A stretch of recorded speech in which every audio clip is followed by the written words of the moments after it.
এবারে শ্রীরামপুর লোকসভা কেন্দ্রের কংগ্রেস সমর্থিত সিপিআইএম প্রার্থী রীতিমতো শাসক দলকে চ্যালেঞ্জ ছুড়ে দিয়ে কিন্তু বাম প্রার্থী দীপশিতা ধর তার কিন্তু প্রচার কর্মসূচি চালিয়ে যাচ্ছেন।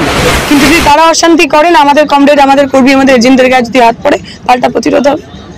আমরা খালি বাঁকুড়ার সাধারণ মানুষকে বলবো, আপনারা দেখুন কাদের হাতে আপনারা দায়িত্ব দিয়েছেন।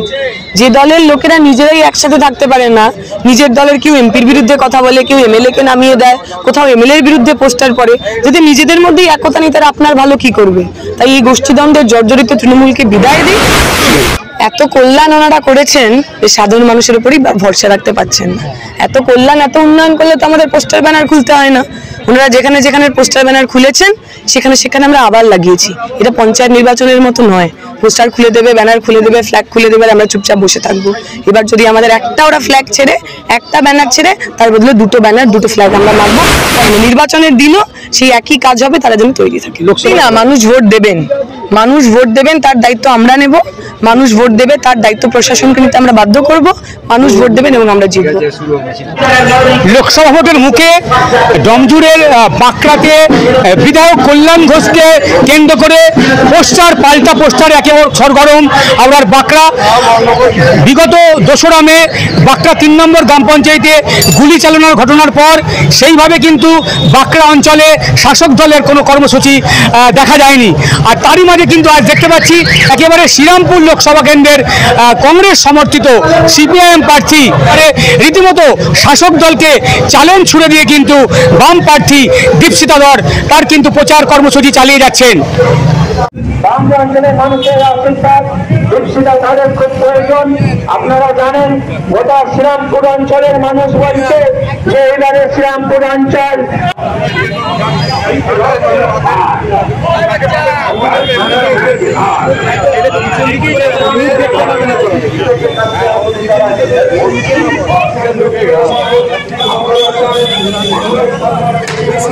লাগছে, আবার লাল হচ্ছে।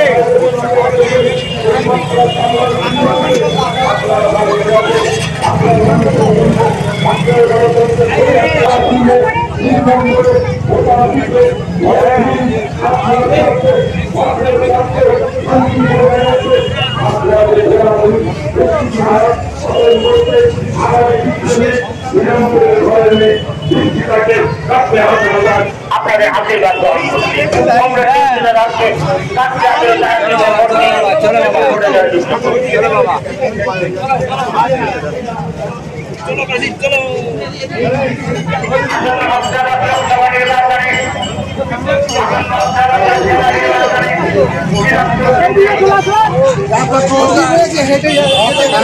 দিদি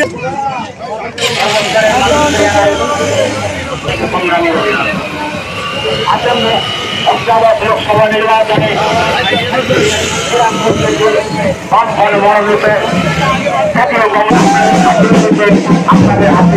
আমাদের তো প্রচার প্রথম দিন থেকেই চলছে। সাধারণ মানুষের কাছে নিবিড় জনসংযোগ, সাধারণ মানুষের কাছে পৌঁছে যাওয়া এবং শেষ সময় গুটিয়ে আনা। আমার বুথে যে এজেন্ট যারা বসতে পারে সেই কাজ করা আমরা করছি এবং আমরা সাধারণ মানুষের যা রেসপন্স তাদের যথেষ্ট আশাবাদী এবং আত্মবিশ্বাসী। এইবার শ্রীরামপুরে লাল আবির আমরা খেলব। দেখুন, অশান্তি তো যারা করছে তাদেরকেই প্রশ্ন আপনারা করবেন। আমরা কোথাও তো অশান্তি করিনি। আমরা চাই মানুষ নিজের ভোট নিজে দেবেন, মানুষ যাকে ইচ্ছা তাকে ভোট দেবেন। যারা মানুষের উপর বিশ্বাস রাখতে পারছেন না তারাই অশান্তি করে ভোট লুট করার চেষ্টা করছেন। আপনার এই প্রশ্ন তৃণমূলকে গিয়ে করবেন, তারা অশান্তি করতে চান কি চান না। যদি তারা অশান্তি না করেন, অশান্তি হবে না। কিন্তু যদি তারা অশান্তি করেন, আমাদের কমরেড, আমাদের কর্মী, আমাদের এজেন্টদের গায়ে যদি হাত পড়ে, পাল্টা প্রতিরোধ হবে। তৃণমূলের বিধায়ক কল্যাণ ঘোষের বিরুদ্ধে এবং পক্ষে পোস্টার, কি বলবেন? ওদের গোষ্ঠীদ্বন্দ্ব, সে গোষ্ঠীদ্বন্দ্ব নিয়ে আমাদের কিছু বলার নেই। আমরা খালি বাঁকুড়ার সাধারণ মানুষকে বলবো, আপনারা দেখুন কাদের হাতে আপনারা দায়িত্ব দিয়েছেন। যে দলের লোকেরা নিজেরাই একসাথে থাকতে পারে না, নিজের দলের কেউ এমপির বিরুদ্ধে কথা বলে, কেউ এমএলএ কে নামিয়ে দেয়, কোথাও এমএলএ এর বিরুদ্ধে পোস্টার পড়ে, যদি নিজেদের মধ্যেই একতা নেই তারা আপনার ভালো কি করবে? তাই এই গোষ্ঠীদ্বন্দ্বের জর্জরিত তৃণমূলকে বিদায় দিন। তৃণমূলের সাধারণ সমর্থককেও আমরা বলবো, যে নেতারা আপনাদের সম্মান দেয় না, আপনাদের ওপর গুলি চালায়, এইবার সময় এসেছে তাদেরকে বদলে দিন। আমাদের সঙ্গে থাকুন। আমরা মানুষ, কর্মী, প্রত্যেককে সম্মান দিতে, প্রত্যেককে নিজের জায়গা দিতে, এমনকি বিরোধী রাজনৈতিক দলের কর্মী সমর্থকদেরও সম্মান দিতে চাই। আমরা দেখলাম তৃণমূলের বিধায়ক জিতে বিজেপিতে চলে গেলেন। তৃণমূল এমপি জিতে বিজেপিতে চলে গেলেন। তৃণমূলকে ভোট দিলেই যে আসলে বিজেপির হাত শক্ত হয় সে কথা আমরা সবাই জেনে গেছি, বাংলার মানুষ জেনে গেছে। সিপিএম একমাত্র এমন একটা দল যে আজ পর্যন্ত তার জীবনের ইতিহাসে কখনো বিজেপির সঙ্গে কম্প্রোমাইজ করেনি। তৃণমূলের মতো আমরা এনডিএতেও ছিলাম না, এনডিএর মন্ত্রীও ছিলাম না, তৃণমূলের সব কথা বলার সাথে না। দিদি এত কল্যাণ ওনারা করেছেন যে সাধারণ মানুষের উপরই ভরসা রাখতে পারছেন না। এত কল্যাণ এত উন্নয়ন করলে তো আমাদের পোস্টার ব্যানার খুলতে হয় না। ওনারা যেখানে যেখানে পোস্টার ব্যানার খুলেছেন সেখানে আমরা আবার লাগিয়েছি। এটা পঞ্চায়েত নির্বাচনের মতো নয়, পোস্টার খুলে দেবে, ব্যানার খুলে দেবে, ফ্ল্যাগ খুলে দেবে, আমরা চুপচাপ বসে থাকবো। এবার যদি আমাদের একটা ওরা ফ্ল্যাগ ছেড়ে, একটা ব্যানার ছেড়ে, তার বদলে দুটো ব্যানার দুটো ফ্ল্যাগ আমরা মারবো। পঞ্চায়েতের নির্বাচনের দিনও সেই একই কাজ হবে, তারা যেন তৈরি থাকে। লোকসভা নির্বাচনে কি বামেরাই উঠে আসছে বিজেপিকে পিছনে ফেলে? অবশ্যই, শুধু বিজেপি না, বিজেপি তৃণমূল দুজনকে পিছনে ফেলে বামপন্থীরা তার পুরনো জায়গা বাংলার মানুষের হৃদয়, সেই হৃদয় আবার জিতে নিয়েছে। এই অঞ্চলে তো যদি না মানুষ ভোট দেবেন, তার দায়িত্ব আমরা নেব। মানুষ ভোট দেবে, তার দায়িত্ব প্রশাসনকে নিতে আমরা বাধ্য করব। মানুষ ভোট দেবেন এবং আমরা জিতব।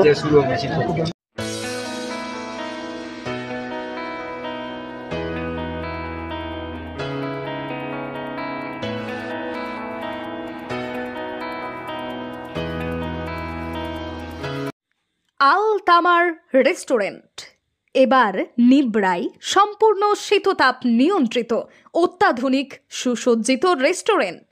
এখানে থাকছে অ্যারাবিয়ান মান্ডিতে বসে লাঞ্চ এবং ডিনারের সুযোগ।